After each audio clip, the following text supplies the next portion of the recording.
Hello दोस्तों, मैं प्रदीप शुक्ला आपका स्टडी अड्डा में बहुत बहुत स्वागत करता हूं। उम्मीद करते हैं आप अच्छे होंगे, स्वस्थ होंगे और आपकी तैयारी, आपकी पढ़ाई बहुत ही बेहतरीन तरीके से चल रही होगी। तो आज मैं आपके लिए लेकर के हाजिर हूं CUET का प्रैक्टिस टेस्ट 4th का सेकेंड पार्ट, ठीक है ना। और जिस सब्जेक्ट के क्वेश्चन हम डिस्कस कर रहे हैं वो सब्जेक्ट है हमारा मैथ।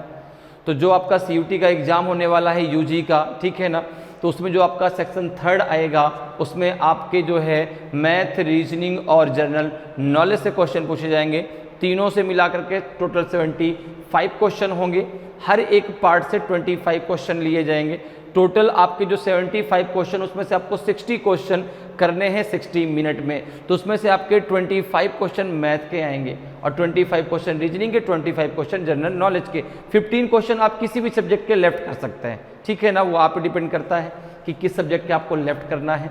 तो हमारी कोशिश यही है कि मैथ का क्वेश्चन आपको एक भी क्वेश्चन लेफ्ट ना करना पड़े। तो क्वेश्चन के माध्यम से हर एक टॉपिक के शॉर्टकट तरीके क्या हो सकते हैं, कैसे आप शॉर्टकट तरीके से उस क्वेश्चन को सॉल्व कर सकते हैं, हम लोग क्वेश्चन के माध्यम से तैयार करने की जो है कोशिश लगातार जो है हमारी जारी है कि जो है शॉर्टकट तरीके क्या हो सकते हैं, उसके शॉर्टकट तरीके कैसे आप डायरेक्ट जो है कम समय में जल्दी आंसर दे सकते हैं। तो चलिए आज क्लास को स्टार्ट करते हैं। जिन्होंने अभी तक जो है 3 प्रैक्टिस टेस्ट जो आपके कंप्लीट हो चुके उनको नहीं देखा वो जरूर देख लीजिए और इसके फर्स्ट पार्ट को भी देख लीजिए।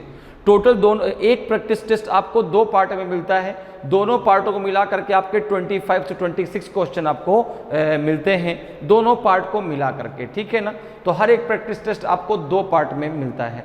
तो चलिए आज क्लास को शुरू करते हैं और आज की क्लास का पहला क्वेश्चन और जो है 4th प्रैक्टिस टेस्ट का ये 14th नंबर का क्वेश्चन, ठीक है ना। आज की क्लास का ये जो है आपका फर्स्ट क्वेश्चन है और चूंकि ये 4th प्रैक्टिस टेस्ट का सेकेंड पार्ट है तो 4th प्रैक्टिस टेस्ट का ये 14th नंबर का क्वेश्चन है। सबसे पहले क्वेश्चन को रीड कर लेते हैं और फिर क्वेश्चन को सॉल्व करेंगे। क्वेश्चन देखिए क्या कह रहा है कि a tree breaks due to storm and the broken part bends so that the top of the tree touches the ground making an angle 30 degree with it. The distance between the feet of the tree to the point where the top touches the ground is 8 meter. Find the height of the tree.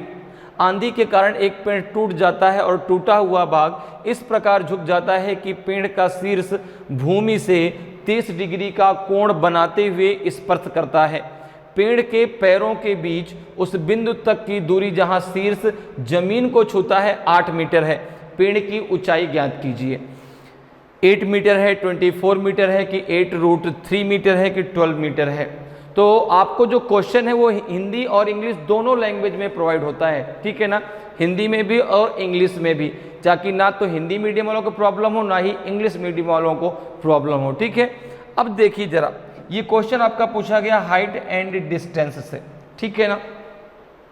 तो यहाँ पर देखो एक पेड़ है, कह रहा है कि एक पेड़ है और पेड़ जो है आंधी की वजह से टूट गया, ठीक है। जैसे सपोज करो ये पेड़ है, ठीक है, ये पेड़ और ये पेड़ जो है इसकी ऊंचाई और भी थी और ये पेड़ यहाँ से ऐसे ब्रोक हो गया, टूट गया इस प्रकार से और यहाँ पर आके गिर गया और यहाँ से यहाँ तक की जो दूरी है, अच्छा ये जो टूटा हुआ पार्ट है ये इसका ब्रोकन पार्ट है, यहाँ से टूट गया ये, और ये जब यहाँ पे आके जो है ज़मीन को छूता है तो ये 30 डिग्री का एंगल बनाता है। यही तो कह रहा है देखो कि a tree breaks due to storm and the broken part bends so that the top of the tree touch the ground making an 30 degree angle with it, ठीक है ना। जहां पर इसका सिर छूता है यहां से ये 30 डिग्री का एंगल बनाता है, ठीक है। अब देखो अगर मैं बात करूं तो भाई इसके ऊपर भी तो आपका ये पार्ट जो था ट्री का ये टूट गया, ये पार्ट जो था वो टूट गया जो कि आके यहां पर ये जो है टच हो गया। तो अब कह रहा है कि पेड़ अब यहां से ये देखो यहाँ पे पेड़ का जो है क्या है, यहाँ पे पेड़ की जड़ें हैं, यहाँ पे पेड़ खड़ा है, यहाँ से और यहाँ तक की जो डिस्टेंस है ना, यहाँ से और यहाँ तक की जो डिस्टेंस है वो आपकी 8 मीटर दी गई है। यहाँ से यहाँ तक की डिस्टेंस कितनी दी गई है, 8 मीटर। कि the distance between the feet of the tree to the point where the top touch the ground is 8 metre. तो यहीं पे तो उसका टॉप टच हो रहा है, तो यहां से यहां तक की डिस्टेंस कितनी है 8 मीटर। तो अब आपसे पूछा जा रहा है कि find the height of the tree. तो अब यहां पर आपको इस ट्री की हाइट बतानी है। तो देखो ये यहां से टूट चुका है, तो इसको आप मान लो a, इसको आप मान लो a मीटर, और इसको आप मान लो h, इसको आप मान लो h मीटर, ठीक है ना। तो आपको a प्लस h बताना है, आपको जो निकालना है वो a प्लस h की वैल्यू निकालनी है। मेरी बात समझ में आ गई? आपको निकालना है a प्लस h की वैल्यू, क्योंकि भाई जो a है ये आपका ब्रोकन पार्ट है, और ये तो ट्री अभी भी खड़ा हुआ है, यहां से ये टूट गया ट्री, ठीक है। तो आपको जो वैल्यू निकालनी वो a प्लस h की निकालनी है। ये टोटल पे जो है आपके पेड़ की जो है टोटल ये ऊंचाई हो जाएगी। तो अब यहां पर देखो, अगर हम बात करें तो सबसे पहले हम यहां पे लेते हैं टेन थीटा। अब टेन थीटा कितना होता है? टेन थीटा बराबर होता है आपका परपेंडिकुलर अपॉन बेस, ठीक है ना। इसको आप कैसे याद रख सकते हैं? लाल बटे कक्का से भी याद रख सकते हैं, LAL KKA। L मतलब लंब, ठीक है ना, लंब को इंग्लिश में क्या बोलते हैं? परपेंडिकुलर, ठीक है ना। A मतलब क्या हो जाएगा? आधार, मतलब बेस, ठीक है ना। और आपका जो है कर्ण को क्या बोलेंगे? हाइपोटेनस। क्या बोलेंगे? हाइपोटेनस। तो इसको जो है, अब अगर यहाँ पे हम बात करें तो टेन थीटा बराबर होता है, टेन थीटा बराबर होता है। अब अगर आप इसको ABC का नाम दे दें कि ये पॉइंट A है, ये पॉइंट B है, और ये पॉइंट आपका C है, तो आपका टेन थीटा बराबर हो जाएगा AB अपॉन BC, अर्थात परपेंडिकुलर अपॉन बेस। क्या होता है आपका? परपेंडिकुलर अपॉन बेस, ठीक है ना। तो लंब बटे क्या होता है? आधार होता है, ठीक है ना। तो P अपॉन B भी कह सकते हैं, परपेंडिकुलर अपॉन बेस, ठीक है। तो परपेंडिकुलर कितना है आपका? AB, और बेस कितना है? BC। तो टेन थीटा बराबर AB अपॉन BC हो जाएगा। तो यहाँ पे टेन थीटा में क्या लेंगे? Tan 30 degree. Tan 30 degree equals to हो जाएगा आपका AB की वैल्यू कितनी है? H। BC कितना है आपका? 8, ठीक है ना। टेन 30 डिग्री की वैल्यू होती है 1/√3, 1/√3 इक्वल्स टू H अपॉन 8। तो H इक्वल्स टू कितना हो जाएगा? H इक्वल्स टू हो जाएगा आपका जो है 8 अपॉन √3। कितना हो जाएगा? 8 अपॉन √3। तो ये H की वैल्यू तो आपको मिल गई, H की वैल्यू तो आपको मिल गई।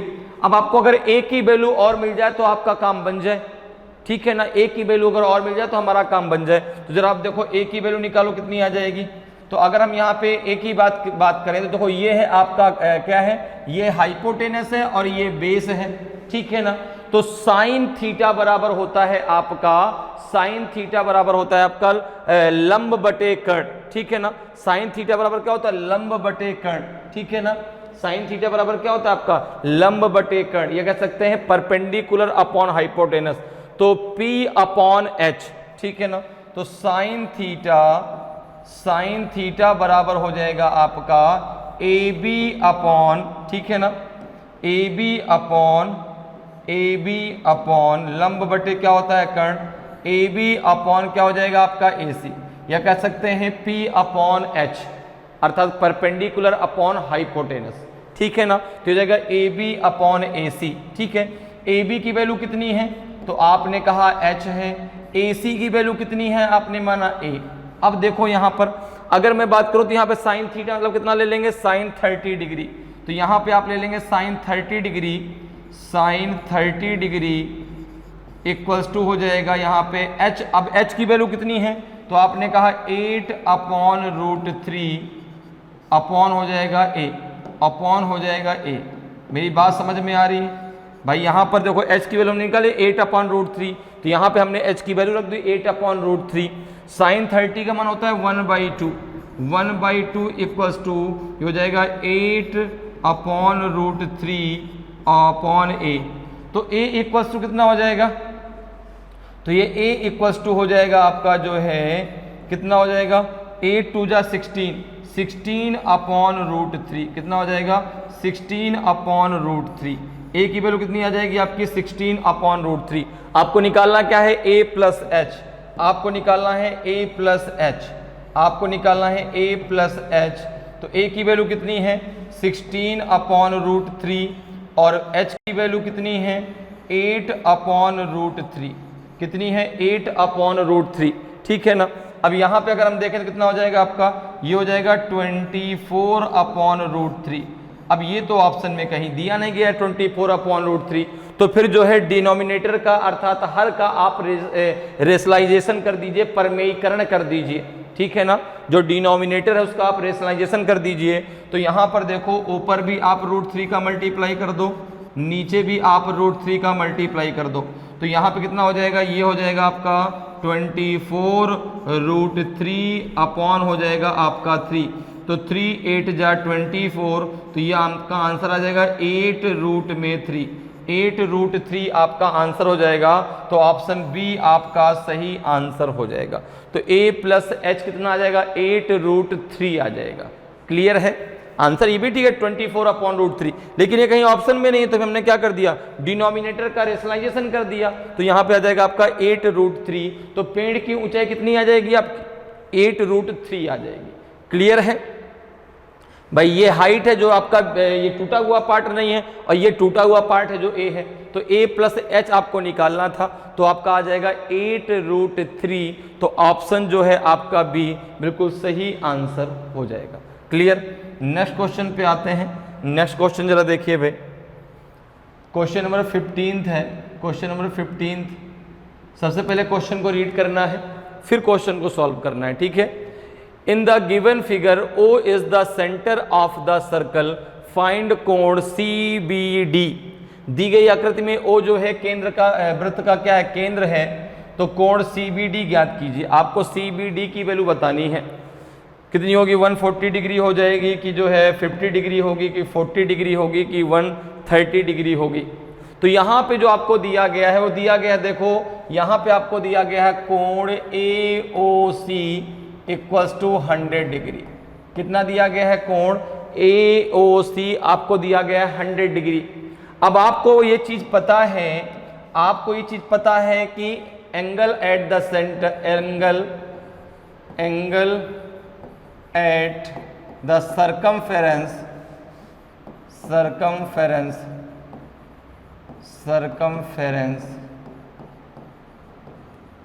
Angle at the circumference is half of the angle at center, half of the angle at center, ठीक है ना, सेंटर। क्लियर है। जो आपका परिधि पर जो बना कोण है वो परिकेंद्र के कोण का आधा होता है, ठीक है ना। तो यहां पर देखो अगर मैं बात करूं तो ये तो आपका परिकेंद्र है, ठीक है ना। ओ क्या है आपके इस सर्कल का, क्या है आपका जो है सेंटर है। तो ओ पर जो बना कोण है, ठीक है ना, ये जो है, अब देखो जैसे ये पी है, पी किस में बना है आपका, ये आपका सरकमफेरेंस अर्थात परिधि पर बना कोण है। तो जो आपका जो है परिधि पर बना कोण है वो आपके केंद्र पर बने कोण का आधा होता है, ठीक है ना। या कह सकते हैं कि यहां पर जो है कि जो परिकेंद्र पर कोण बनता है, जो सेंटर पर कोण बनता है, वो सरकमफेरेंस के कोण का दुगुना होता है, ठीक है ना। तो यहां पर देखो अगर मैं बात करूं तो मुझे जो है AOC की वैल्यू पता है। तो अगर मैं कहूं कि कोण APC, अगर मैं APC की वैल्यू आपसे पूछूं तो आप कहेंगे ये हो जाएगा 1/2 इंटू कोण AOC, इसका आधा ही तो होगा। अभी इसकी वैल्यू कितनी है 100 डिग्री, तो ये हो जाएगा आपका 100 इंटू 1/2, तो ये आ जाएगा आपका 50 डिग्री, ये आ जाएगा आपका 50 डिग्री। तो कोण APC कितना आ जाएगा आपका 50 डिग्री। अब आपको चाहिए CBD की वैल्यू, तो देखो अल्टरनेट सेगमेंट थ्योरम के अकॉर्डिंग, ठीक है ना, alternate segment theorem, alternate segment theorem के अकॉर्डिंग क्या हो जाएगा आपका, ये जो है ये कोण आपका P और C इक्वल्स टू कोण क्या हो जाएगा CBD के, इक्वल्स टू कोण क्या हो जाएगा आपका C, जो ये कोण है ये इस कोण के क्या होगा बराबर होगा। किस थ्योरम के अकॉर्डिंग, अल्टरनेट सेगमेंट थ्योरम के अकॉर्डिंग। कोण जो आपका APC है ये कोण CBD के बराबर में हो जाएगा। तो कोण APC की वैल्यू कितनी है आपकी 50 डिग्री, तो कोण CBD की वैल्यू कितनी हो जाएगी आपकी 50 डिग्री। कोण CBD की वैल्यू कितनी हो जाएगी 50 डिग्री, तो ऑप्शन बी आपका सही आंसर हो जाएगा। और कोण CBD ही तो आपको निकालना था, कोण CBD की वैल्यू तो आपको चाहिए, तो कोण CBD की जो वैल्यू है वो आपकी आ जाएगी 50 डिग्री, तो ऑप्शन बी आपका सही आंसर हो जाएगा। क्लियर है। नेक्स्ट क्वेश्चन पे आते हैं। नेक्स्ट क्वेश्चन देखिए 16 नंबर का क्वेश्चन है। सबसे पहले क्वेश्चन को रीड करते हैं और फिर क्वेश्चन को हम लोग सॉल्व करेंगे। क्वेश्चन है आपका जो है कि if Mohan buys a chair at 75% of its value and sell it for 20% more than its value, his profit will be. यदि मोहन एक कुर्सी को उसके मूल्य के 75% पर खरीदता है और उसे उसके मूल्य से 20% अधिक पर बेचता है तो उसका लाभ क्या होगा। 45%, 60%, 20% और 75%। तो यहां पर देखो अगर हम बात करें तो हमने मान लिया कि let the value of the chair, let the value of the chair is 100 rupees.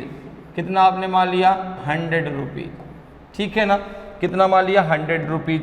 अब कह रहा है कि जो उसकी वैल्यू है, ठीक है ना, जो आपने 100 रुपीज मानी है, ठीक है ना, तो वैल्यू जो उसकी वैल्यू है वह उसके जो है उस पर उसको 75% पर खरीदता है। तो अगर मैं बात करूं तो अगर 100 रुपीज की वह चीज है तो वह उसको 75 रुपीज में खरीद लेता है, ठीक है ना। कितने में खरीदता है 75 रुपीज में खरीदता है। तो अगर मैं बात करूं कि CP of Mohan cost price कितना पड़ा मोहन को, किसका, इस चेयर का। भाई चेयर को जो जिसकी वैल्यू हमने 100 रुपीज मानी है वह उसको उसके मूल्य के 75% पे खरीदता है। तो उसके लिए भाई जो पैसा वो उसको खरीदने के लिए देगा, जैसे अगर उसने 75 रुपए दिए तो वही तो उसका सीपी हुआ, ठीक है ना। जितना रुपए उसने खरीदने के लिए दिया है, जैसे कोई चीज अगर आप लेते हैं तो जो पैसा आपने किसी चीज को आपने खरीदा, जो पैसा आपने उसको दिया तो वो तो आपके लिए कॉस्ट प्राइस हो गया ना। तो वही चीज यहां पर है कि भाई 100 रुपए उसकी वैल्यू थी, उसने उसके वैल्यू के 75% पे उसको खरीद लिया, मतलब वो 100 रुपीज में उसने जो है 75% पे उसको खरीदा। तो उसके लिए सीपी कितना पड़ा, उसके लिए सीपी कितना पड़ा, तो आपने कहा 75 रुपीज। 100 रुपए की चीज को उसने 75 रुपए में खरीद लिया। अब अगर हम बात करें तो एसपी कितना देखो दे रहा है, फिर कह रहा है कि and sells it for 20% more than its value, और इसकी वैल्यू कितनी है 100 रुपीज आपने मानी है। तो अगर मैं बात करूं कि एसपी ऑफ मोहन का सेलिंग प्राइस कितना है, तो आपने कहा कि 20% अधिक पर उसने उसको बेचा है। 100 रुपीज उसकी वैल्यू थी, उसने उसको 120 रुपये 20% अधिक पर बेचा, तो 100 + 20 अर्थात 120 अपॉन 100 हो जाएगा। 100 से 100 कट जाएगा तो 120 रुपये में उसने बेच दिया। तो देखो भैया खरीदा उसने था 75 रुपये में, बेचा उसने 120 रुपये में, तो यहाँ पे तो उसको प्रॉफिट हो जाएगा ना। तो अगर मैं बात करूँ कि प्रॉफिट परसेंटेज कितना होगा, अगर मैं बात करूँ कि प्रॉफिट परसेंटेज कितना होगा, तो आपने कहा 120 - 75 अपॉन 75, क्योंकि उसको प्रॉफिट तो भाई उसके सीपी पर होगा ना। आपको अगर कोई चीज़ आप बेच रहे हैं, किसी से खरीद के आपने किसी दूसरे को बेच दिया, तो भाई जो आपको प्रॉफिट होगा वो आपके सीपी पर होगा, ठीक है ना। जो भी चाहे प्रॉफिट हो चाहे लॉस हमेशा सीपी पर ही होता है, हमेशा कॉस्ट प्राइस पर होता है। भाई जितने रुपए में आपने खरीदा, अगर उससे ज़्यादा रुपए में आपने बेच दिया तो आपको क्या हो गया, प्रॉफिट हो गया, और कम पर अगर आपने बेचा तो आपको क्या हो गया, लॉस हो गया। तो प्रॉफिट या लॉस हमेशा आपके सीपी पर होता है। तो सीपी कितना था उसका 75 रुपीज था, तो 120 - 75 अपॉन 75, कितना हो जाएगा ये, देखो जरा, 10 में से 5 गया 5 और 11 में से 7 गया तो 4, अपॉन हो जाएगा 75, परसेंटेज निकालना है तो इंटू हो जाएगा 100, तो 25 तियाँ 75, 25 चौको 100 और 15 ती 45, 15 चौको 60, 60% का उसको क्या हो गया, प्रॉफिट हो गया, 60% का उसको प्रॉफिट हुआ, तो ऑप्शन बी आपका सही आंसर हो जाएगा। कितने परसेंट का प्रॉफिट हुआ उसको, 60% का। 75 रुपीज़ में उसने चीज़ को खरीदा और 120 रुपीज़ में उसने उसको सेल कर दिया, तो उसको जो है 60%, अगर पैसे की बात करें तो 45 रुपीज़ का प्रॉफिट हुआ, ठीक है ना। परसेंटेज की बात करें तो आपका जो है 60% का उसको प्रॉफिट हुआ। क्लियर है। नेक्स्ट क्वेश्चन पे आते हैं। नेक्स्ट क्वेश्चन को जरा देखिए भाई, सबसे पहले क्वेश्चन को रीड कर लेते हैं, क्वेश्चन आपसे क्या कह रहा है और फिर क्वेश्चन को हम लोग सॉल्व करेंगे। क्वेश्चन है कि 3400 rupees is divided among A B C and D in such a way that the share of A and B and C and D as 2:3, 4:3 and 2:3 respectively. The sum of shares of B and D is. 3400 रुपये को ए B सी और D में इस प्रकार बांटा जाता है कि ए और बी और सी और डी का हिस्सा क्रमशः 2:3, 4:3 और 2:3 है। तो बी और डी के शेयरों का योग कितना है। 2040 रुपीज़ है कि 1680 रुपीज़ है कि 2000 रुपीज़ है कि 1720 रुपीज़ है। तो यहाँ पे देखो, अगर हम बात करें तो यहाँ पर आपका दिया गया है, ठीक है ना, इनके जो अलग अलग रेशियो में दिया गया है, तो 4 लोगों के बीच पैसा बांटना है, जिसमें ए और बी का रेशियो कितना है, ए और बी का रेशियो कितना, तो आपने कहा 2:3 है, ठीक है ना। बी रेशियो सी कितना है, बी रेशियो सी कितना है, तो 4 आपका 3 है। और सी रेशियो डी कितना है, सी रेशियो डी है आपका 2:3, ठीक है ना। 2 क्या है आपका 3। अब यहां पर हम क्या करेंगे, सबसे पहले चारों का रेशियो बराबर कर लें। A ratio, B ratio, C ratio, D कितना निकल के आएगा, तो वहां से हमें बी और डी का उसमें से कितना शेयर है टोटल वो पता चल जाएगा, ठीक है ना। तो यहां पे जरा देखो कैसे इसको आप बराबर करेंगे। तो सबसे पहले आप इसको इस प्रकार से लिख दीजिए, A ratio, B ratio, C ratio, D लिख दिया आपने, ठीक है ना। अब देखो जरा, अब यहां पर ए रेशियो बी कितना दिया गया है, तो आपने कहा ए रेशियो बी दिया गया है 2:3, ठीक है ना।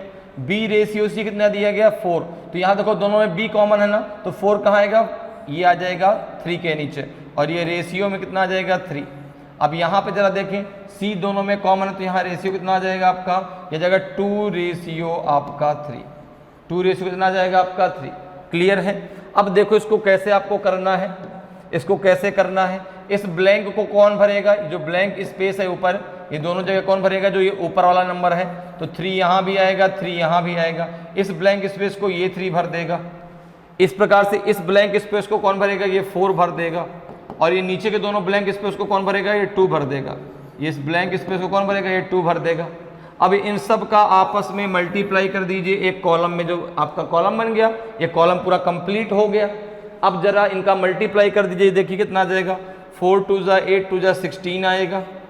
फिर यहाँ पे 4 3 12 2 24 आएगा। यहाँ पे कितना आ जाएगा, 3 3 9 2 18 आ जाएगा। और यहाँ पे आपका 3 3 9 3 27 आ जाएगा। तो ये आ जाएगा आपका 16:24:18:27। समझ में आया कैसे भाई। जो अलग अलग रेशियो दिया गया था उनको हमने क्या कर लिया, एक साथ में कर दिया। तो A ratio, B ratio, C ratio, D कितना निकल के आएगा आपका, 16:24:18:27। कैसे ये बात समझ में आई भाई। जो ये वाला ब्लैंक स्पेस था, इसको कौन भरेगा, ये जो 3 ऊपर वाला है, इसको किसने भर दिया, इस 4 ने। इसको किसने भर दिया, इस 3 ने। इधर जो दोनों का, इसको कौन भरेगा, ये 2 आपका भर देगा। और सबका बाद में आपने क्या कर दिया, आपस में मल्टीप्लाई कर दिया, तो ये रेशियो निकल गया। अब यहाँ पे अगर मैं बात करूँ तो देखो 3400 रुपीज इन चारों में बांटना है, इन चारों में इसको डिवाइड करना है। तो मैं अगर चारों की बात करूं कि इन चारों का टोटल शेयर है कितना, टोटल शेयर इन चारों का कितना है, तो ये हो जाएगा 16 plus 24 plus 18 plus 27 equals to हो जाएगा 3400। कितना हो जाएगा 3400। यह कितना आ जाएगा आपका, तो 24 16 कितना हो जाएगा आपका 40। ठीक है, 24 और 60 कितना हो जाएगा 40। ठीक है ना, 40 और 18 कितना हो जाएगा 58 और 20, तो 58 और 10 आपका 68, 10 आपका 78 में 7 और ऐड कर दो तो ये हो जाएगा 85 इक्वल्स टू 3400। तो 1 इक्वल्स टू कितने के आ जाएगा 3400 अपॉन 85। कितना हो जाएगा, ये कितनी बार जाएगा, ये आ जाएगा आपका 8 4 जा 32, तो 4 5 जा 20, 4 8 जा 32 और 2 हो जाएगा 34, तो ये आ जाएगा आपका 40। तो 1 की वैल्यू कितनी आ जाएगी आपकी 40। यहाँ पे आप चाहें तो x भी मान सकते हैं, ठीक है ना, तो यहाँ पे x की वैल्यू आ जाएगी, हमने x नहीं माना, हम डायरेक्टली हमने 1 मान लिया, ठीक है ना। तो यहाँ पे आपकी 1 की वैल्यू कितनी आ जाएगी 40।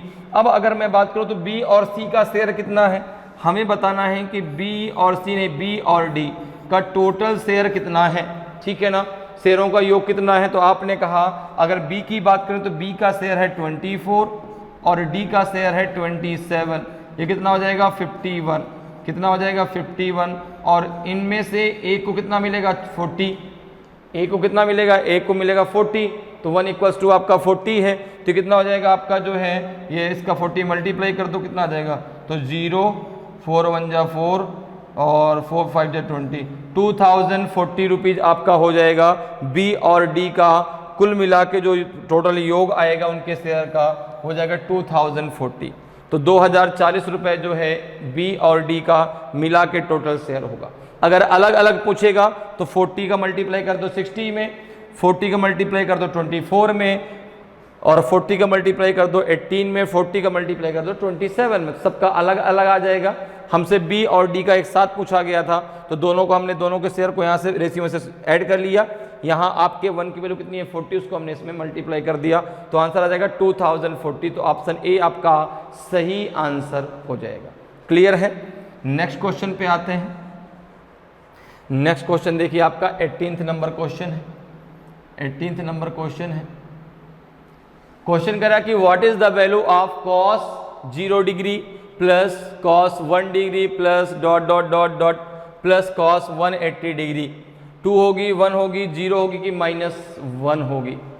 तो यहाँ पर देखो अगर हम बात करें तो यहाँ पर आपसे क्वेश्चन पूछ रहा है कि भाई कॉस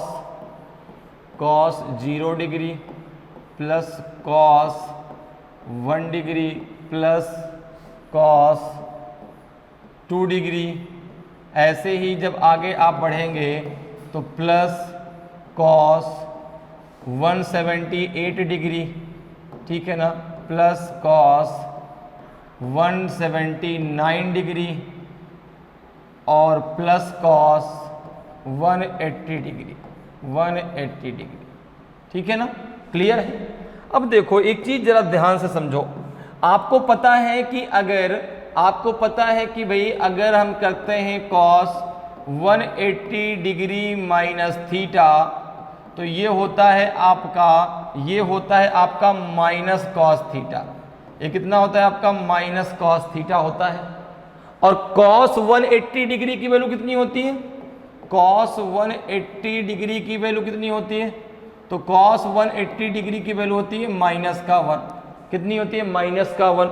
तो अब देखो अगर मैं यहां पर आपसे बात करूं तो इसको हम लिख सकते हैं। और एक चीज ध्यान रखिएगा, कॉस 0 डिग्री की वैल्यू कितनी होती है, कॉस 0 डिग्री की वैल्यू होती है 1। इस बात को भी ध्यान रखिएगा, कॉस 180 डिग्री की वैल्यू -1 और कॉस 0 डिग्री की वैल्यू आपकी 1 होती है।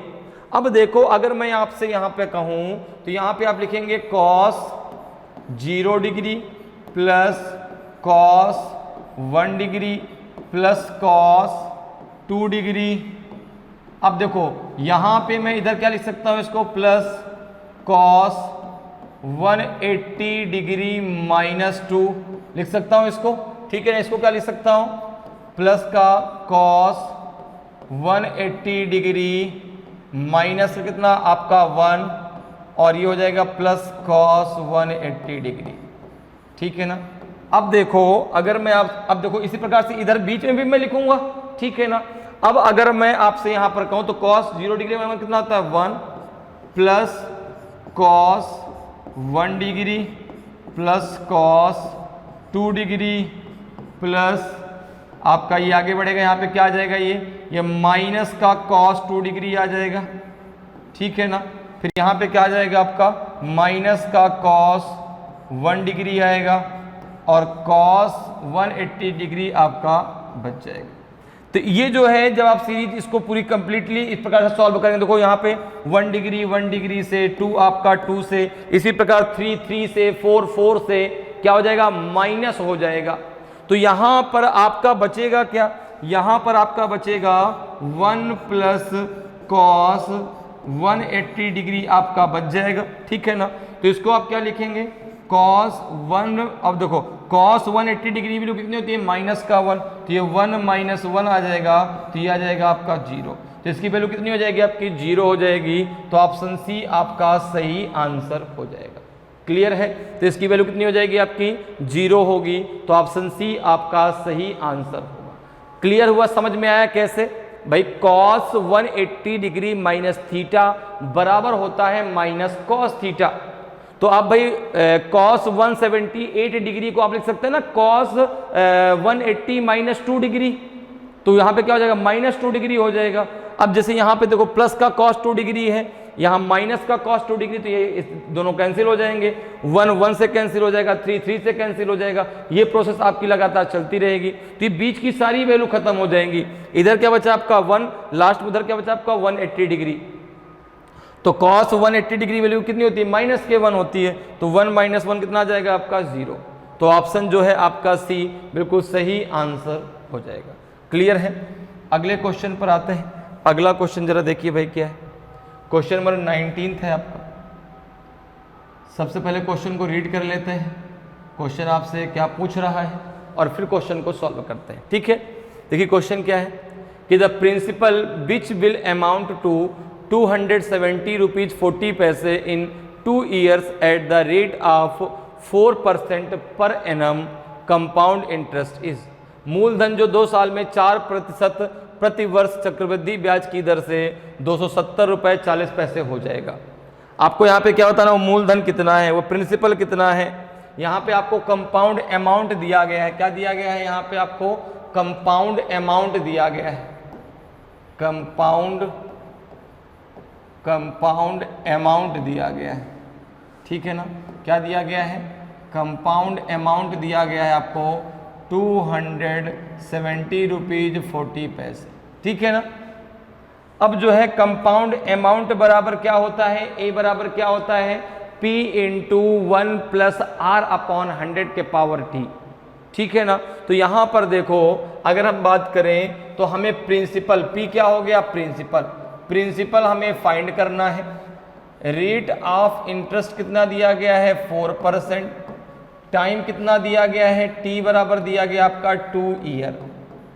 टाइम आपका दिया गया 2 ईयर और कंपाउंड अमाउंट अर्थात ए की वैल्यू आपको पता है। Compound amount A equals to होता है आपका P into 1 plus R upon 100 के पावर आपका T, ये होता है।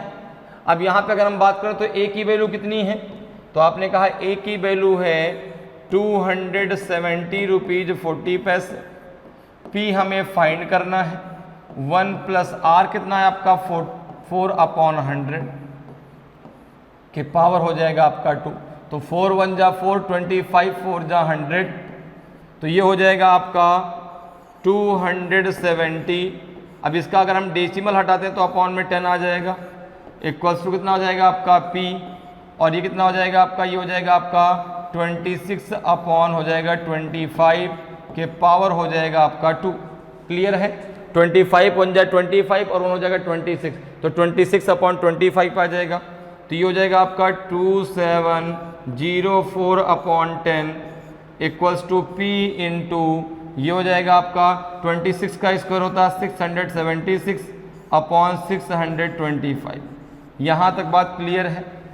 अब देखो यहाँ से इसको आगे सॉल्व कर लेते हैं। तो P इक्वल्स टू कितना हो जाएगा, P इक्वल्स टू हो जाएगा आपका जो है 2704 इंटू हो जाएगा आपका 625 अपॉन हो जाएगा आपका 676 इंटू आपका 10। अब इसको आप कैंसिल कर दो किससे, 5 से। देखो 5 1 जा 5, 5 1 जा 5, 5 2 जा 10, 5 5 जा 25, 5 2 जा 10, 2 से इसको कैंसिल कर दो तो 2 1 जा 2 और 2 3 जा 6 और 2 5 जा 10, 2 2 जा 4, कितना हो जाएगा आपका ये 1352 इंटू 125 अपॉन हो जाएगा आपका 676। अब देखो जरा यहाँ पे अगर हम बात करें तो किससे, इससे कट जाएगा, 6 2 जा 12 तो 2 6 जा 12, 2 7 जा 14 और 1 हो जाएगा 15, बिल्कुल 2 टाइम जाएगा। कितना टाइम, 2 टाइम। 2 का मल्टीप्लाई कर दो इसमें तो 2 5 जा 10, 2 2 जा 4 और 1 हो जाएगा 5, 2 2 1 जा 2। तो जो प्रिंसिपल है कितना आ जाएगा आपका, वो आ जाएगा आपका 250 रुपीज़। तो मूलधन कितना था आपका 250 रुपीज़, जो आपका कंपाउंड इंटरेस्ट के आधार पे 2 वर्षों में 270 रुपये 40 पैसे हो गया। क्लियर है। तो यहाँ पे आपको प्रिंसिपल निकालना था, तो प्रिंसिपल कितना निकल के आएगा आपका 250 रुपीज़, 250 रुपये। तो ऑप्शन जो है आपका सी बिल्कुल सही आंसर हो जाएगा। क्लियर है। अगले क्वेश्चन पर आते हैं। अगले क्वेश्चन को जरा सॉल्व कर लेते हैं। क्वेश्चन नंबर 20 है आपका। सबसे पहले क्वेश्चन को रीड कर लेते हैं, ठीक है ना। क्वेश्चन है आपका कि if x plus Y plus Z equals to 0 then the value of X square plus Y square plus Z square upon x square minus Y Z is. ठीक है। तो यहाँ पे आपको किसकी वैल्यू बतानी है, x square plus Y square plus Z square upon x square minus Y Z. ठीक है। आपको वैल्यू बतानी है x square plus Y square plus Z square upon x square minus Y Z equals to कितना आएगा। ठीक है। और यहाँ पे आपको एक ये कंडीशन दी गई है कि x plus Y plus Z equals to कितना है, 0 है। क्लियर। अब देखो अगर मैं आपसे कहूँ कि इसका जो है x plus Y plus Z का आप होल ऑफ स्क्वायर कर दें, इसका आप होल ऑफ स्क्वायर कर दें, ठीक है ना। तो ये कितना हो जाएगा, x square plus Y square plus हो जाएगा कितना आपका जेड स्क्वायर हो जाएगा ना, ठीक है ना।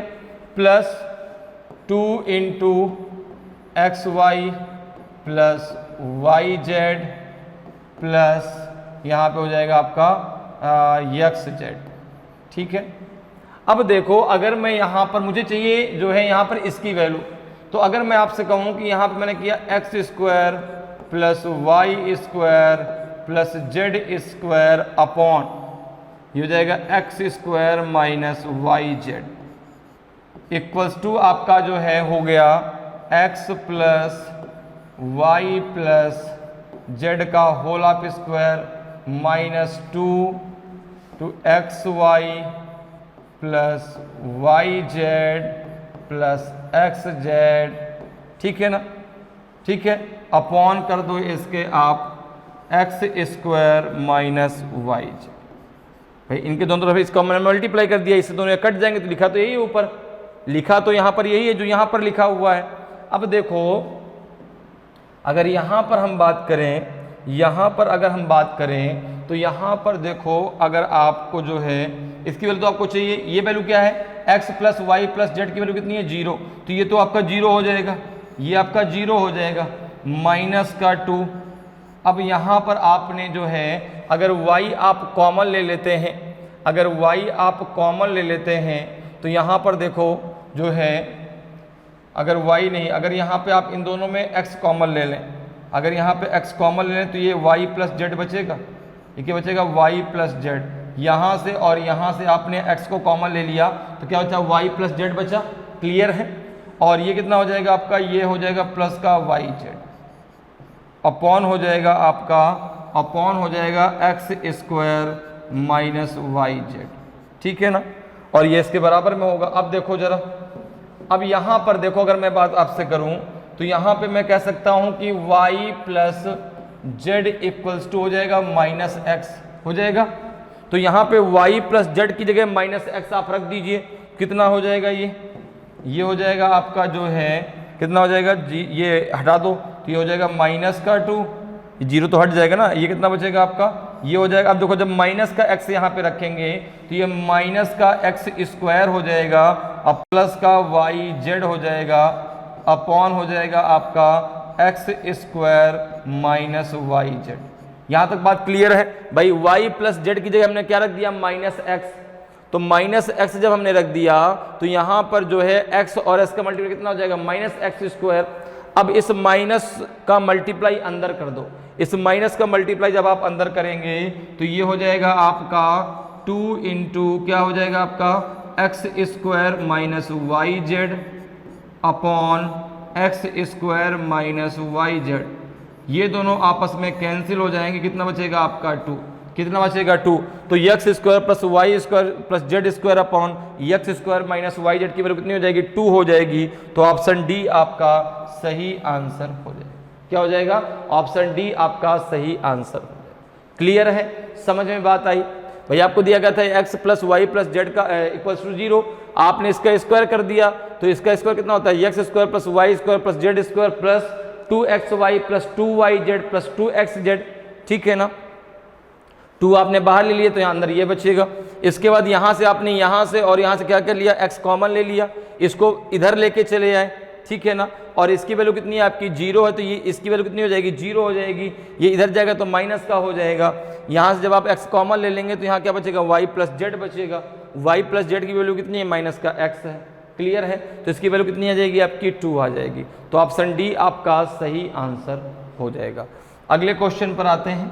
अगला क्वेश्चन देखिए, क्वेश्चन 21 है आपका। क्वेश्चन को पहले रीड कर लेते हैं। क्वेश्चन आपका है क्या, Ram and Shyam walk together to reach the destination at the rate of 3 kilometre per hour and 3.75 kilometre per hour respectively.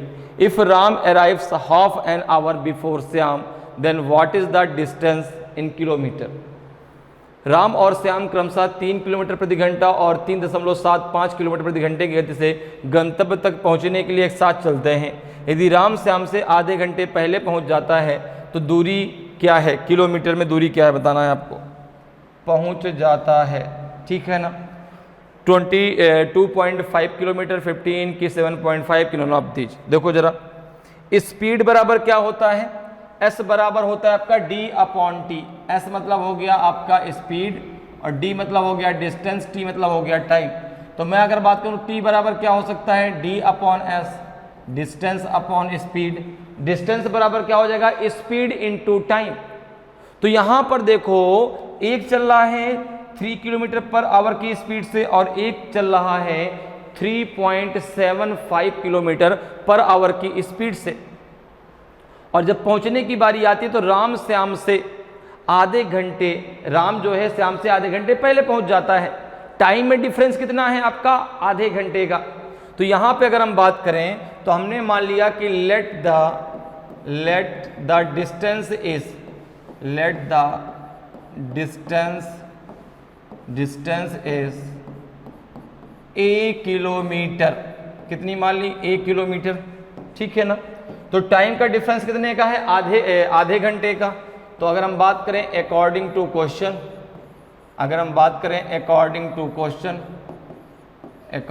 Question, प्रश्न के अनुसार, अकॉर्डिंग टू क्वेश्चन, प्रश्न के अनुसार, तो डिस्टेंस कितनी मानी है आपने, x मानी, a मानी है। तो ये हो जाएगा आपका a अपॉन, ये हो जाएगा आपका a अपॉन, a की स्पीड कितनी है 3 माइनस a अपॉन, a की स्पीड कितनी है 3.75। कितने का डिफरेंस है, आधे घंटे का डिफरेंस है। तो 1/2r हो जाएगा। क्लियर है। अब देखो इन दोनों का जरा एलसीएम ले लो। तो एक काम करते हैं, इसमें इसका मल्टीप्लाई कर लेते हैं। 3 इंटू 3.75, तो यहाँ पे हो जाएगा 3.75 ए माइनस हो जाएगा 3a इक्वल्स टू हो जाएगा 1/2। तो अगर मैं बात करूं तो कितना हो जाएगा आपका ये पॉइंट का 75a इक्वल्स टू हो जाएगा 3 इंटू 3.75 अपॉन 2 हो जाएगा ठीक है ना। तो a इक्वल्स टू कितना आ जाएगा, तो a इक्वल्स टू कितना आ जाएगा, a इक्वल्स टू हो जाएगा आपका 3 इंटू 3.75 अपॉन 2 इंटू पॉइंट का 75।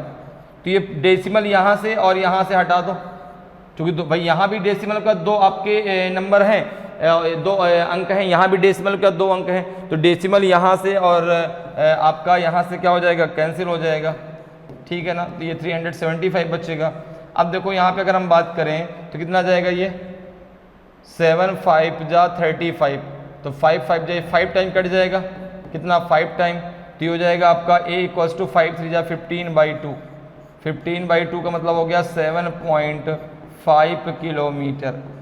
तो यहाँ पे a की वैल्यू कितनी आ जाएगी, 7.5 किलोमीटर आपकी डिस्टेंस हो जाएगी। कितनी आ जाएगी डिस्टेंस, 7.5 किलोमीटर। तो ऑप्शन सी आपका सही आंसर हो जाएगा, ऑप्शन सी आपका सही आंसर हो जाएगा। क्लियर है, समझ में आया कि नहीं भाई। स्पीड बराबर क्या होता है, डिस्टेंस अपॉन टाइम ठीक है ना। टाइम बराबर क्या हो जाएगा, डिस्टेंस अपॉन स्पीड। एक की स्पीड 3 किलोमीटर प्रति घंटे है और एक की 3.75 किलोमीटर प्रति घंटे है। दोनों के बीच में जो टाइम का डिफरेंस है वो 1/2 है। तो यहाँ से हमको क्या, हमने डिस्टेंस कितनी माननी थी, ए की वैल्यू तो हमें निकालनी है। तो यहाँ पे कितना आ जाएगा आपका 7.5 किलोमीटर। तो ऑप्शन जो है आपका सी बिल्कुल सही आंसर हो जाएगा। क्लियर है। नेक्स्ट क्वेश्चन पे आते हैं। क्वेश्चन नंबर 10 है आपका, क्वेश्चन नंबर 10 है आपका जो है, सबसे पहले क्वेश्चन को रीड कर लेते हैं ठीक है। क्वेश्चन है सिंप्लीफाई, ब्रैकेट के अंदर 3 फिर आपका 3√6√2⁴ ब्रैकेट क्लोज के पावर 4 इंटू 6√3√2⁴ आपका 4।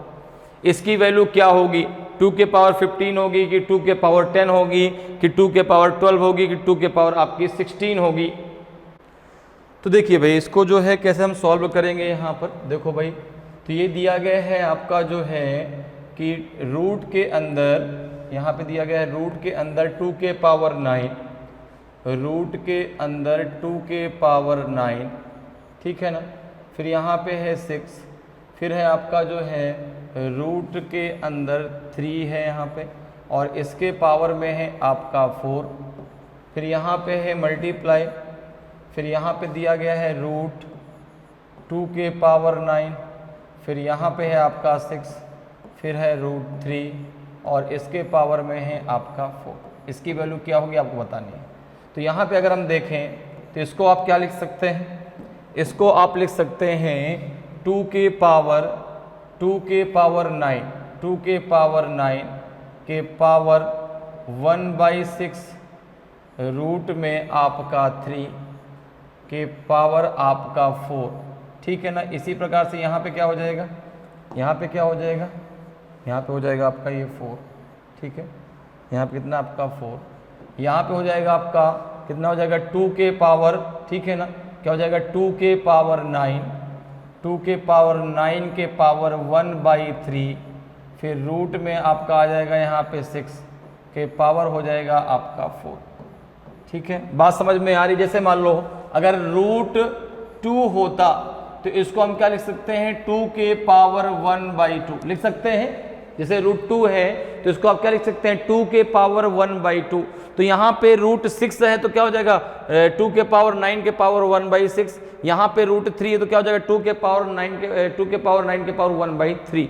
अब देखो इसी प्रकार से जब आगे आप इसको सॉल्व करेंगे तो यहाँ पे क्या हो जाएगा आपका, ये हो जाएगा जो है 2 के पावर 9 के पावर जो है 1/6 इंटू 1/3 हो जाएगा। 1 क्या हो जाएगा आपका 3, इसके पावर 4 हो जाएगा। इसी प्रकार से जब भाई ये भी तो उसके पावर में जाएगा तो 1/6 इंटू 1/3 हो जाएगा। इसी प्रकार से अगर आप देखें तो यहाँ पर जाएगा 2 के पावर 9, यहाँ पर भी यही होगा 1/3 इंटू 1/6 और इसके पावर में कितना हो जाएगा आपका 4। तो देखो यहाँ पे कितना हो जाएगा, ये हो जाएगा आपका 2 के पावर 9/18 के पावर आपका 4, और यहाँ पर भी हो जाएगा आपका 2 के पावर 9/18 के पावर 4 हो जाएगा भाई। ये 3 और 6 का मल्टीप्लाई हो जाएगा, तो 3 6 18 हो जाएगा। अब चूंकि ये पावर में तो 9 अपॉन कितना हो जाएगा 18, यहाँ भी 9/18, तो ये हो जाएगा आपका 2 के पावर 2 के पावर 4 मल्टीप्लाई, ये भी हो जाएगा 2 के पावर कितना हो जाएगा आपका 2 के पावर आपका 9 2 18, तो ये हो जाएगा 2 के पावर 2 के पावर कितना हो जाएगा आपका 4। क्लियर है, कितना हो जाएगा आपका, ये हो जाएगा आपका 9/18, तो 2 के पावर कितना हो जाएगा आपका 2, ठीक है, के पावर 4, और यहाँ भी हो जाएगा 2 के पावर 4।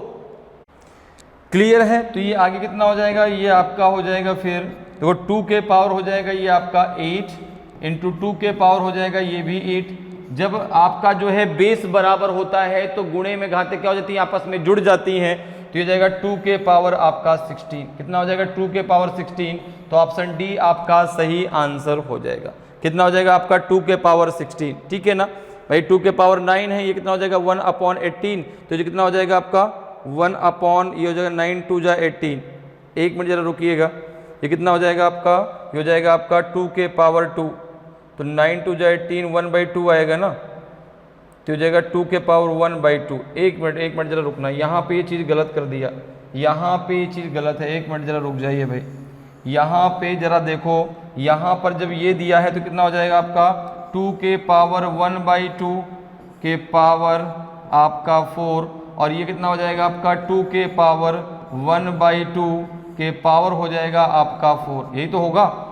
तो यहाँ पे हो जाएगा आपका 2 के पावर 2 इंटू 2 के पावर 2 होगा, क्योंकि देखो ये 4/2 हो जाएगा, और ये भी कितना हो जाएगा 4/2, यहाँ पे गलत है भाई, तो ये 2 के पावर 4 आएगा, 2 के पावर आपका 4 आएगा। यहाँ पे कोई भी आंसर आपका सही नहीं, कितना आएगा 2 के पावर 4 आएगा, कितना आ जाएगा यहाँ पे 2 के पावर 4 आएगा, कितना आएगा 2 के पावर 4, एक ऑप्शन और बना लो, 2 के पावर 4 आएगा। क्योंकि यहाँ पर देखो भाई 9/18 है ना, तो ये 1/2 हो जाएगा, यहाँ भी 1/2 हो जाएगा, तो ये 4 इंटू 1/2 कितना हो जाएगा 2 के पावर 2 ही आएगा, यहाँ भी 2 के पावर 2 आएगा, ठीक है ना। तो कितना हो जाएगा आपका, ये हो जाएगा 2 के पावर 4 आ जाएगा। तो ऑप्शन आपका जो है यहाँ पे एक नया ऑप्शन अपना दिया, ऑप्शन ई आपका सही आंसर होगा। क्लियर है, अगले क्वेश्चन पर आते हैं। अगले क्वेश्चन का जरा आंसर दीजिए भाई। अगला क्वेश्चन आपका 23rd नंबर का क्वेश्चन है। सबसे पहले क्वेश्चन को रीड कर लीजिए। क्वेश्चन है आपका कि if the cost price of 9 pence is equals to the selling price of 11 pence, then what is the gain or loss percentage. यदि 9 कलमों का क्रय मूल्य 11 कलमों के विक्रय मूल्य के बराबर है तो लाभ या हानि प्रतिशत क्या है। तो यहाँ पर देखो ये क्वेश्चन पूछा गया प्रॉफिट एंड लॉस से। अगर मैं मान के चलूँ कि let the CP of one pen, let the CP of each one pen, let the CP of each one pen be 1 rupees, ठीक है ना, 1 रुपीज। एक पेन का जो है क्रय मूल्य 1 रुपये है। तो अगर मैं आपसे कहूं कि CP ऑफ 11 पेन्स, अगर मैं आपसे कहूं कि CP ऑफ 11 पेन, भाई एक पेन की कीमत 1 रुपये है, तो 11 पेन की कीमत कितनी होगी, 11 रुपये होगी। कितनी होगी, 11 रुपये होगी।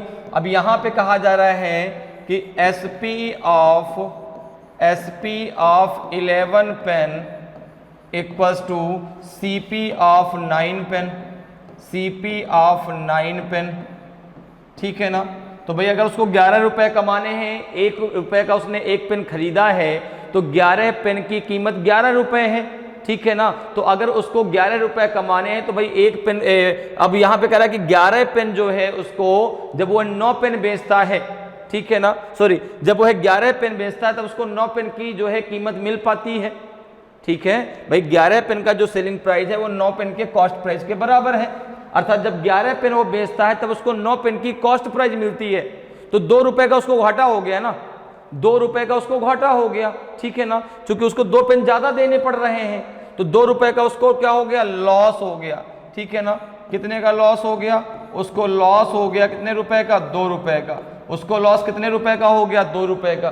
क्योंकि एक पेन 1 रुपए का है, तो भाई जब वो है 11 पेन बेच रहा तब उसको 9 रुपए मिल रहे हैं, तो 2 रुपए का उसको क्या हो गया, लॉस हो गया। तो यहाँ पे अगर मैं बात करूँ लॉस परसेंटेज की, अगर मैं बात करूँ लॉस परसेंटेज की, तो 2 रुपए का लॉस कितने रुपए में हुआ, 11 रुपए में। इनटू कितना हो जाएगा आपका 100, तो ये हो जाएगा आपका 200 अपॉन 11। 11 का जरा भाग दीजिए, 11 1 जा 11, कितना बचेगा 9, 11 8 जा 88 बचेगा 2, ठीक है ना। 2 अपॉन 11, 18 सही 2/11% का उसको क्या हो गया, लॉस हो गया। 18 सही 2/11% का उसको क्या हो गया, लॉस हो गया। तो ऑप्शन सी आपका सही आंसर हो जाएगा। क्लियर है, ऑप्शन सी आपका सही आंसर होगा। तो 18 सही 2/11% का उसको लॉस हो गया, क्योंकि भाई देखो जो 11 पेन का सेलिंग प्राइस है वो 9 पेन के कॉस्ट प्राइस के बराबर है, और एक पेन का आपने कॉस्ट प्राइस कितना माना था, 11, तो 11 पेन का कॉस्ट प्राइस कितना होना चाहिए, 11 रुपए। तो उसको 2 रुपए तो अपनी जेब से देने पड़ रहे हैं ना, तो उसको 2 रुपए का क्या हो गया, लॉस हो गया। अब 2 रुपए का लॉस किस पर हुआ, 11 रुपए पे। कितने परसेंट का लॉस हो गया, 18 सही 2/11% का। क्लियर है। नेक्स्ट क्वेश्चन पे आते हैं। नेक्स्ट क्वेश्चन देखिए 24 नंबर का क्वेश्चन। 24 नंबर क्वेश्चन क्या कह रहा है कि a man takes 8 minute to type a page if 1710 pages are to be typed in the afternoon between 1 o'clock to 2 o'clock, how many men are required. एक आदमी को एक पेज टाइप करने में 8 मिनट लगते हैं। यदि दोपहर में 1 बजे से 2 बजे के बीच 1710 पेज टाइप करने हों तो कितने आदमियों की आवश्यकता होगी। तो यहाँ पर देखो, अब कह रहा है कि जो है वह आदमी 8 मिनट में कितना पेज टाइप करता है, 1 पेज। 8 मिनट में 1 पेज। तो अगर मैं इस मिनट को घंटे में कन्वर्ट करूं तो 8/60 हो जाएगा, 8/60 आर हो जाएगा, इक्वल्स टू 1 पेज के है। तो अगर मैं आपसे कहूं कि 1 घंटे में कितना पेज टाइप करेगा, 1 आवर में कितना पेज टाइप करेगा, तो 60/8। 1 आवर में कितना टाइप करेगा, तो 60/8। 8 7 जा 56, और कितना जाएगा 440, डेसिमल लगाया 40 हो गया। 8 5 जा 40, 7.5 पेज वह 1 घंटे में टाइप करेगा। 7.5 पेज वह 1 घंटे में टाइप करेगा। और 1 घंटे में टाइप कितने पेज करने हैं, 1710। तो कितने आदमियों की आवश्यकता होगी। तो नंबर ऑफ मेन रिक्वायर्ड, अगर मैं बात करूं कि number of main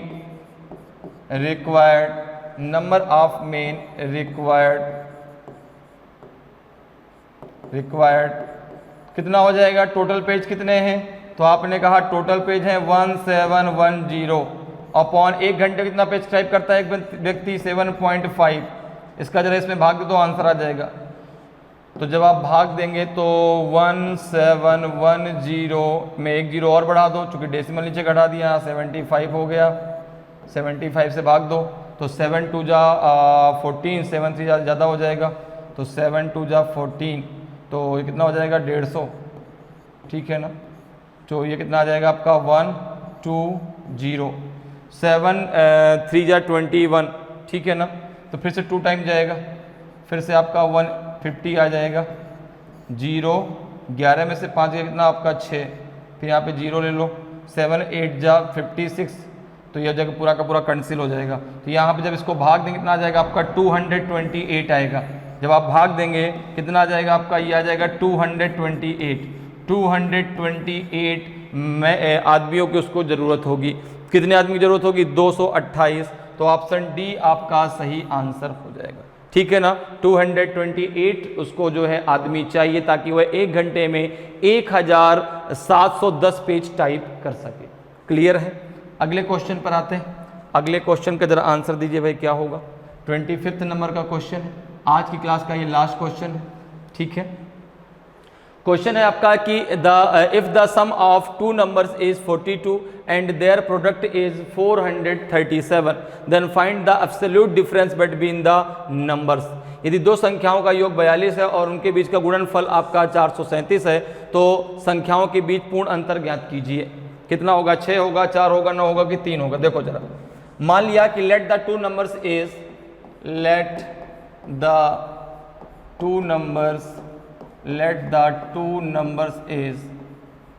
to number be a and b. हमने मान लिया कि दो नंबर क्या है, एक ए है और एक क्या है आपका बी। ठीक है, तो यहां पर क्या क्या आपको दिया गया है?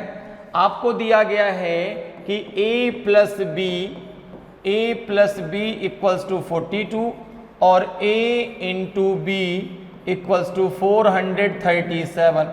आपसे पूछा गया है कि a minus B equals to कितना होगा। ठीक है ना, तो अब देखो कैसे इसको सॉल्व करेंगे। हम इसका निकाल कर लेते हैं होल ऑफ स्क्वायर। किसका? a प्लस बी का। a प्लस बी का हमने कर दिया होल ऑफ स्क्वायर। कितना हो जाएगा? ये a square plus b square plus हो जाएगा आपका 2ab। कितना हो जाएगा आपका? a square plus b square plus 2ab।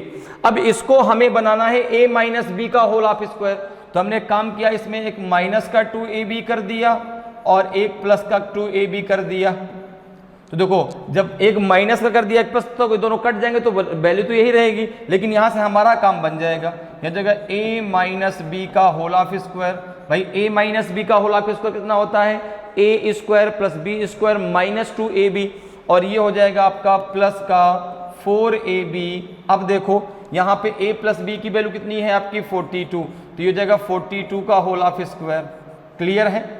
अब देखो ये कितना हो जाएगा? 42 का होल ऑफ स्क्वायर जब आप निकालेंगे तो ये होता है आपका 1764। ठीक है ना, 42 का स्क्वायर कितना होता है? 1764। ठीक है ना, 1764 a माइनस बी का होल ऑफ स्क्वायर और ये है आपका 4 और इसकी वैल्यू कितनी दी गई है आपकी? 437। ठीक है, तो ये हो जाएगा आपका a माइनस बी का whole of square equals to 1764 minus कितना हो जाएगा? 4 7 जा 28 बचेगा आपका कितना? 2 4 3 जा आपका 12 और 2 कितना हो जाएगा? 14 बचेगा 1 4 4 जा 16 और 1 हो जाएगा 17।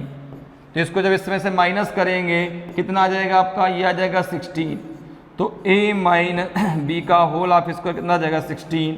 तो जब आप इसको a माइनस बी की वैल्यू निकालेंगे तो a minus B equals to हो जाएगा रूट में 16 और तो a minus B equals to आ जाएगा आपका 4। कितना आ जाएगा आपका? 4 आ जाएगा। क्लियर है?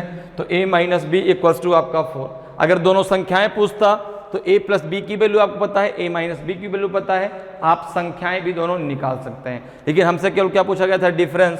तो ऑप्शन बी आपका सही आंसर हो जाएगा। दोनों के बीच जो डिफरेंस आ जाएगा वो आपका 4 आ जाएगा। तो ऑप्शन बी जो है आपका सही आंसर हो जाएगा। तो इस प्रकार से आप बहुत आसानी से और कम समय में मैथ के क्वेश्चनों को सॉल्व कर सकते हैं। उम्मीद करते हैं कि आज की क्लास आपको बहुत अच्छे से समझ में आई होगी। अगर आज की क्लास आपको अच्छी लगी हो, आज का वीडियो आपको अच्छा लगा हो और अभी तक आपने वीडियो को लाइक नहीं किया तो वीडियो को लाइक ज़रूर करें। अगर आप नए हैं और अभी तक आपने चैनल को सब्सक्राइब नहीं किया तो चैनल को सब्सक्राइब जरूर कर लें ताकि आपको क्लास की जानकारी समय समय पर मिलती रहे और आपकी तैयारी बेहतरीन तरीके से चलती रहे। तो आज के लिए इतना ही, फिर मिलेंगे। जय हिंद, जय भारत।